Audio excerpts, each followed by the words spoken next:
Hi, this is another new style of video for me. I'm very uncomfortable again. You can probably tell, you smell it on me. But I'm just going to test out, like, I guess commentary style, but it's not going to be too informative. It's more just chatting about stuff. And obviously, as you can see from the title and I'm assuming clickbaity thumbnail that I've made, this is going to be about 13 and its marketing strategies. Basically just trying to figure out who 13, the roller coaster at Alton Towers, who it's made for, because I literally have no idea. So we're going to unpack it together. Please do, I was about to say sound off. Is that something people say anymore? Sound off in the comments. Ooh, I'm too old. Tell me your thoughts in the comments. That works. Okay. And also don't mind the hair. This isn't what I normally look like. I'm like trying to get it out. I've got a huge bottle of jojoba. Am I how to say that? Jojoba oil. That's about to go all over my hair after I'm done with this because it's crunchy. Anyway, I don't think you care.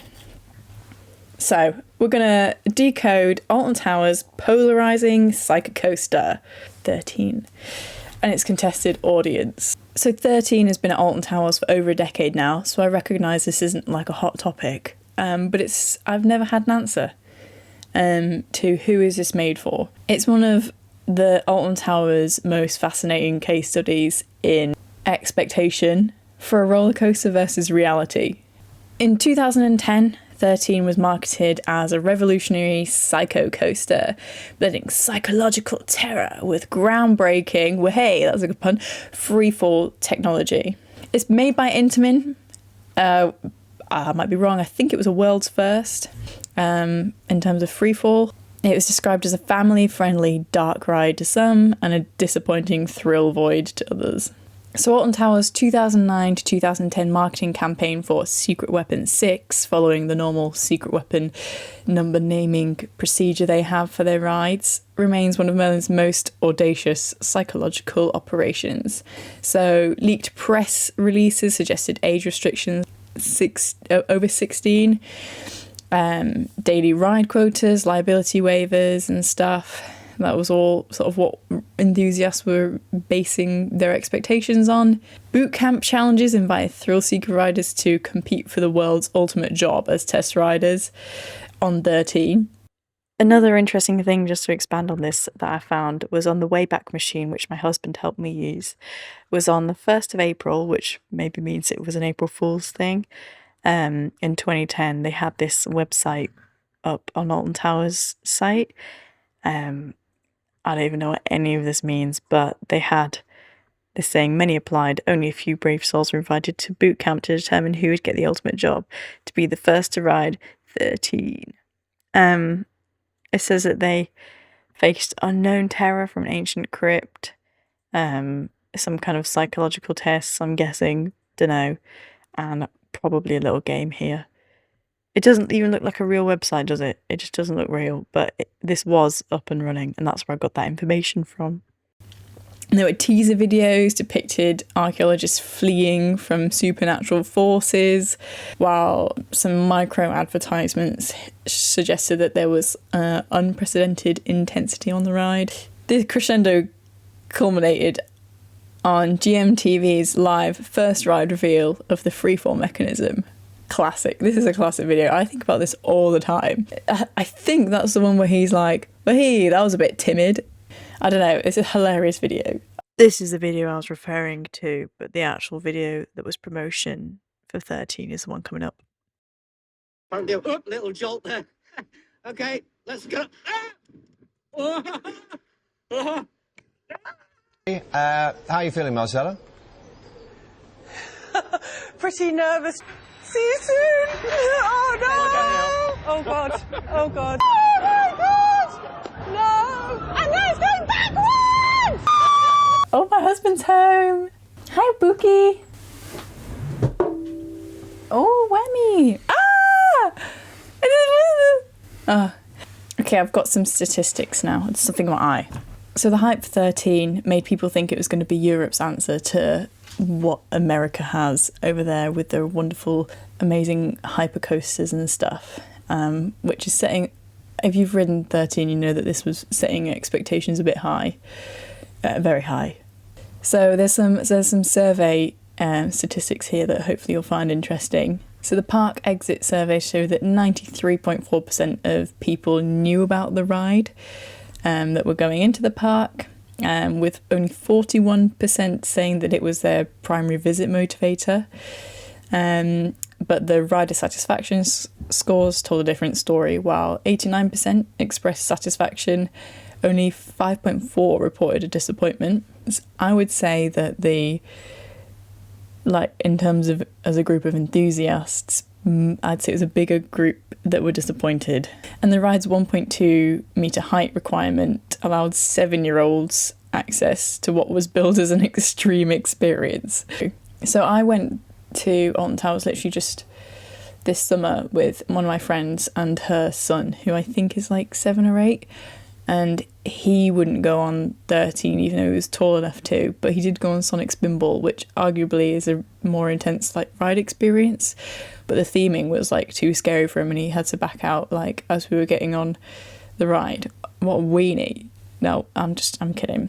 I shouldn't have brought him on it anyway. I have no concept of what's scary anymore, apart from bugs. That's not really a relevant anecdote, is it? So demographic data reveals that 13's quiet success as a traditional step-up coaster.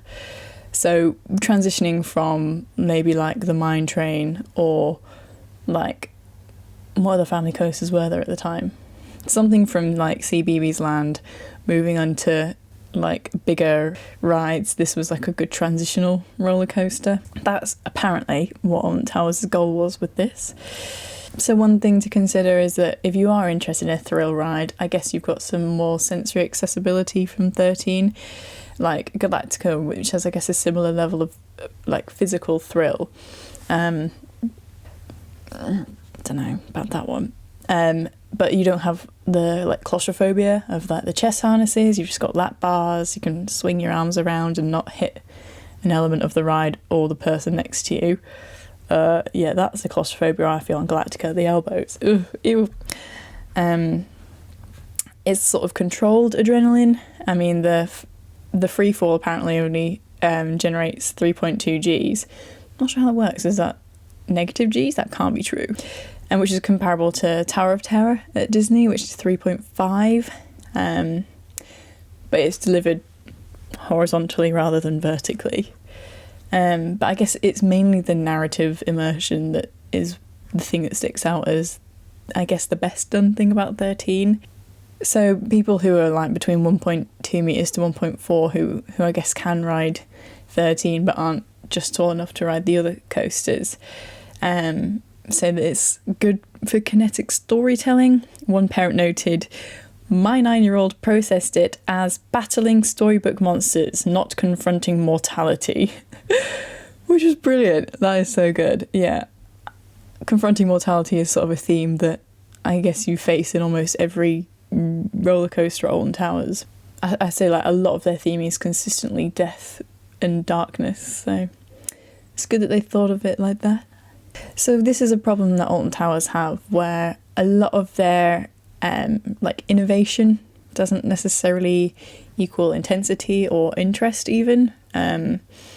Who actually cares about it being the first drop coaster when that's actually a secret element? It's not even something that they really could advertise because it's meant to be a surprise, I guess.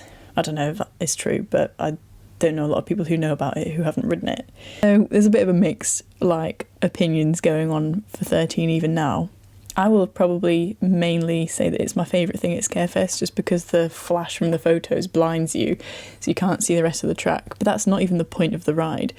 That's just something that I like because I like the disorientation. But I don't think that's the point. I don't think that's what Alton Towers was going for.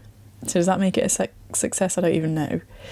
So if we're to take Nemesis Reborn and just compare some stats on intensity, we've got the max speed on 13 is 44, and on Nemesis Reborn it's 68. The height is half of that of Nemesis, so it's 20 metres, while Nemesis is 42. Obviously there's no inversions. Nemesis pulls 4.5 G, and that's in lateral, whereas 13 pulls 3.2 in vertical, and you have to remember that 1G of that is just existing. We're all feeling 1G right now. And the track length is, I guess, considerably shorter. I don't know if they measure that going backwards. Like, you know, when you pull a car backwards on the road and your mileage reduces. There's a life hack for you guys.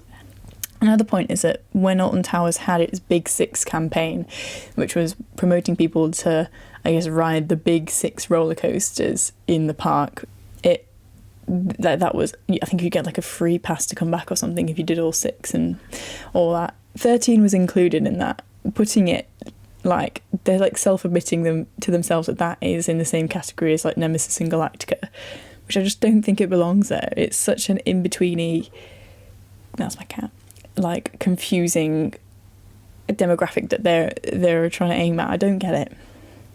So this is where it gets into maybe seeing behind Alton Towers, I guess, intentions with it. So in Merlin's 2025 internal posting map, it says that 13 should under their family coasters category, along with Spinball Whizzer and Wicker Man. So I guess they have actually since 13 expanded into like non-inverted roller coasters. But again, I just think the theming is so dark. Even that with Wicker Man, we could do another video, but I'm not going to, unless you want me to, but I probably won't. Yeah, I probably won't. And saying that, in the is it part of the family coaster group, so if it's with Spinball and Wicker Man, it's the tallest of them all. But again, that doesn't really make a difference, does it? Does the height of the first drop even matter when it's got a break going down it? So 68% of riders who went on 13 in 2024 who are under 14 returned to attempt Galactica and Oblivion within 2 years. How do they get these stats being like justifiably as creepy as it is? But maybe just right for the moment when a child first conquers their fear of roller coasters. Once somebody quoted this: "Holding my daughter's hand throughout that crypt drop, I realised this wasn't about the G-forces. It was about her learning that scary stories have happy endings." What is the happy ending on 13? I don't. Switch track? That's pretty exciting. Essentially, they just want people to ride Nemesis when they grow up. That's interesting. Like, do Alton Towers actually consider like long-term like customer retention? Like, they want them to ride rides as a kid and then want to come back like 30 years later and be like, this is so nostalgic, or this is where I conquered my fear of roller coasters. If that's true, then that's pretty clever. I take back all my slander. What do you guys think? I think it's like it's sort of a filler ride for me. And I'm not queuing 40 minutes for it. I'd maybe go single riders on it just because I enjoy seeing other people's reactions. Oh my God! No! And now it's going backwards! For me, that's the highlight of 13 for me now, is bringing people I don't know on it. Not people I don't know, people that don't know. And I bring a lot of normal people to theme parks. So, and that's always one that I'm like, you gotta go on 13. Maybe, again, might just be coming from a neurodivergent point, but I don't like the countdown from 13 in the queue line to the little Faraday cage with the bzzzt. Don't like it. I don't like, that's the worst bit for me. I would rather like have the drop over and over again than sit in a queue line with that. It's other people's screams as well. I don't like it. If I don't like people screaming, I shouldn't really be at a theme park. But yeah, I hear you. Maybe I shouldn't be complaining. I'm just gonna leave. Yeah, maybe that's my conclusion. I should just stop complaining. Guys, let me know what you think. And if you enjoyed the video. And if you have any requests. I'm gonna go now. Bye.